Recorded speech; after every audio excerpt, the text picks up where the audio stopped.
Je vous présente toutes mes excuses, Madame Cordebar.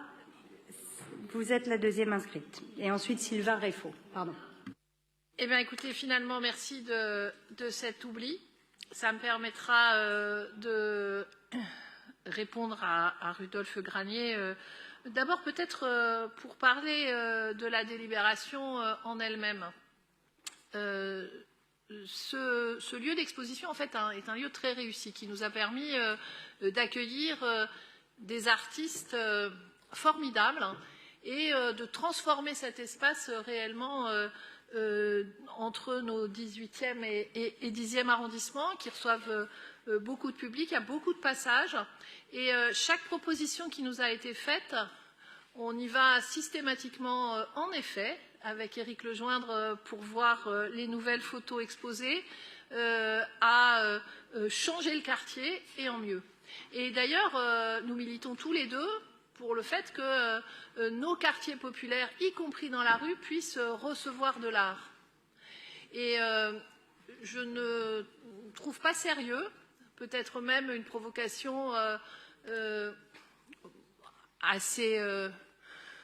J'hésite à aller dans des mots moi-même provocateurs, mais une provocation un peu indigne, de mettre en regard de l'argent public qui est fait pour mettre de l'art dans la rue, dans les quartiers populaires, et le désastre aujourd'hui auquel nous assistons et auquel les riverains des 18e et 10e assistent, le désastre de l'accueil de ces migrants très nombreux qui arrivent en France et à Paris par centaines en ce moment chaque semaine et qui sont en effet contraints, faute d'une organisation qui aurait anticipé et qui saurait ne pas passer par cette casse-campement et ne pas laisser toutes ces personnes à la rue pendant des semaines et des semaines et à l'argent que ça représente pour notre ville d'avoir ces campements dans la rue, à l'argent que ça représenterait pour l'État d'organiser un accueil digne.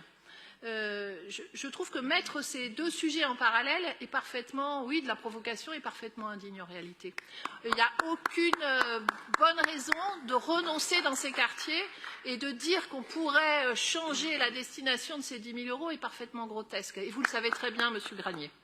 Alors, au-delà de ça, nous sommes aujourd'hui à Paris dans une situation, en effet, totalement inacceptable et qui ne va pas s'arrêter si... et nous savons le faire, et nous l'avons déjà fait à Paris, avec les services de l'État. Nous ne reprenons pas tout simplement un dialogue suffisamment constructif pour considérer simplement que ces vagues de migration qui ont repris, et c'était absolument prévisible, en provenance... Je pense que tous ici se sont exprimés sur le désastre qui intervient aujourd'hui politique en Afghanistan et sur les conséquences que ça a forcément sur les populations. L'ensemble de ces migrations sont prévisibles. Notre pays est loin d'être le seul pays de destination, mais c'est un des pays de destination.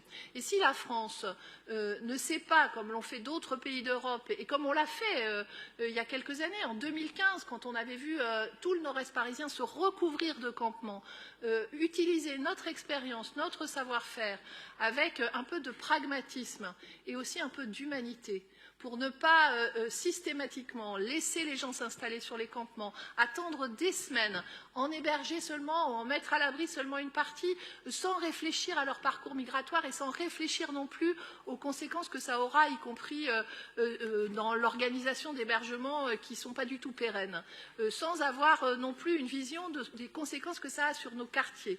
On se retrouvera à Paris, comme à Marseille, comme dans d'autres grandes villes de France, absolument submergés par un phénomène qui, Monsieur Granier, ne vient pas de nous, mais bien de grands phénomènes internationaux.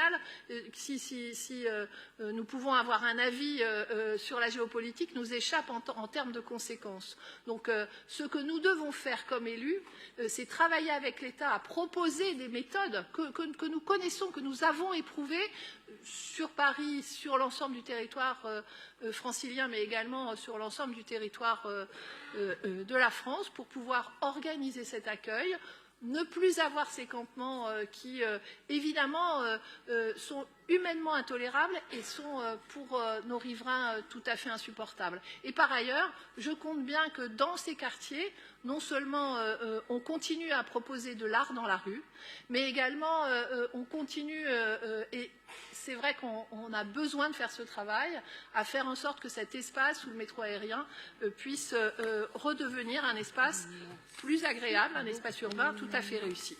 Merci beaucoup.